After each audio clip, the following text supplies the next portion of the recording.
दोस्तों, आज हम आपको दुनिया के सबसे खूबसूरत देश के बारे में बताने जा रहे हैं, जहां पर रात के वक्त भी सूरज आसमान में दिखाई देता है।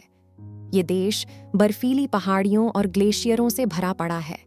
इसके अलावा ये यूरोप में होने के बावजूद भी यहाँ पर यूरोप की दूसरी कंट्रीज की तरह देह व्यापार को कानूनी रूप से मान्यता नहीं दी गई, और ये बात इसे और ज्यादा अधिक सुंदर बना देती है।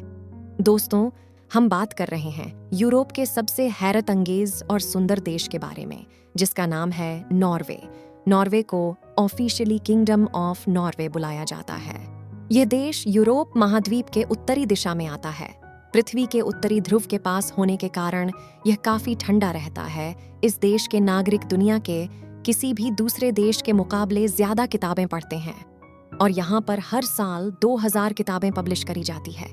इस देश में 12 साल से कम के बच्चों के लिए कोई विज्ञापन बनाना गैर कानूनी माना जाता है।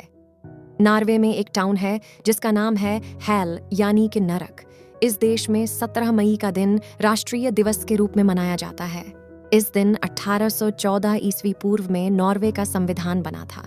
देश के सांसद को स्टोर्टिंग कहा जाता है, जिसके सदस्य हर 4 साल बाद चुने जाते हैं। नॉर्वे में 372 ईस्वी से ही राजवंश की परंपरा चली आ रही है। दोस्तों, नॉर्वे के लोगों को नॉर्वेजियन कहा जाता है, जिसका अर्थ है नॉर्दर्न और वे यानी कि उत्तरी रास्ता। स्वीडन और नॉर्वे 1814 से 1905 तक एक ही देश थे, लेकिन 1905 में स्वीडन नॉर्वे से अलग हो गया। साल 2017 में नॉर्वे पहला ऐसा देश बना था जिसने FM रेडियो को पूरी तरह से बंद कर दिया था। नॉर्वे दुनिया का एक ऐसा देश है जहां रात को भी सूरज दिखाई देता है, इसीलिए इसे उगते सूरज की भूमि भी कहा जाता है। यहाँ के उत्तरी भाग में रात के 12 बजे सूरज छिपता है, और कभी-कभी इससे ज्यादा समय के बाद भी। नॉर्वे में गर्मियों के दिन मई से जुलाई तक कभी सूर्यास्त होता ही नहीं। इस समय के दौरान यहाँ रात में भी काफी उजाला रहता है।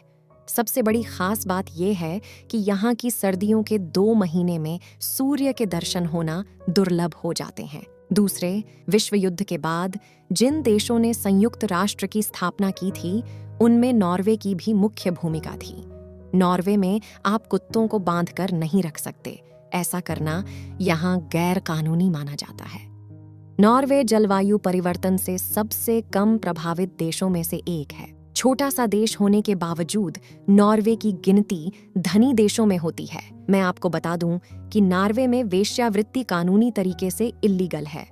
यहाँ देह व्यापार को नियंत्रित करने के लिए कड़े कानून बनाए गए हैं।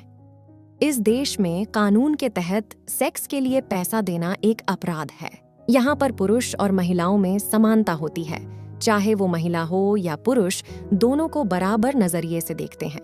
दोस्तों, इस देश के क्षेत्रफल की अगर बात करी जाए तो ये कुल 3,85,000 स्क्वायर किलोमीटर के एरिया में फैला हुआ है, और क्षेत्रफल के मामले में ये दुनिया में एक 61वें नंबर पर आता है। साथ ही इस देश की टोटल पॉपुलेशन लगभग 55 लाख के आसपास है, और पॉपुलेशन के मामले में ये दुनिया में 118 स्थान रखता है। नॉर्वे में बोले जाने वाली भाषा को नॉर्वेजियन कहते हैं। इस देश की राजधानी ओस्लो शहर है। साथ ही ये इस देश का सबसे बड़ा शहर भी है, और यहाँ का कॉलिंग कोड +47 है। यहाँ पर गाड़ियाँ चलाने की दिशा राइट साइड की होती है, और यहाँ पर चलने वाली करेंसी को नॉर्वेजियन करूं कहते हैं, जो भारत के लगभग 9 रुपए के बराबर आता है। दोस्तों, नॉर्वे में जब गर्मियों का मौसम आता है तो यहाँ के लोग उसे किसी त्योहार की तरह सेलिब्रेट करते हैं। इतनी कड़ाके की ठंड के बाद लोग बीचेस पर जाते हैं और घंटों घंटों या फिर कई बार तो पूरे दिन ही धूप सेकते रहते हैं। यहाँ पर पार्कों में भी आपको कुछ इसी तरह के नज़ारे देखने को मिल जाएंगे। दोस्तों, नॉर्वे के लोग पार्टी करना बहुत पसंद करते हैं, और यहाँ की पार्टी में सबसे खास चीज़ शराब होती है। यहाँ की लड़कियाँ और महिलाएं शर्मीली तो बिल्कुल नहीं होती। नॉर्वे की साफ ठंडी नदियाँ और उन पर तैरती बोट और साइड में बने लकड़ियों के झोपड़ी नुमा घर किसी भी इंसान के दिल जीत लेते हैं।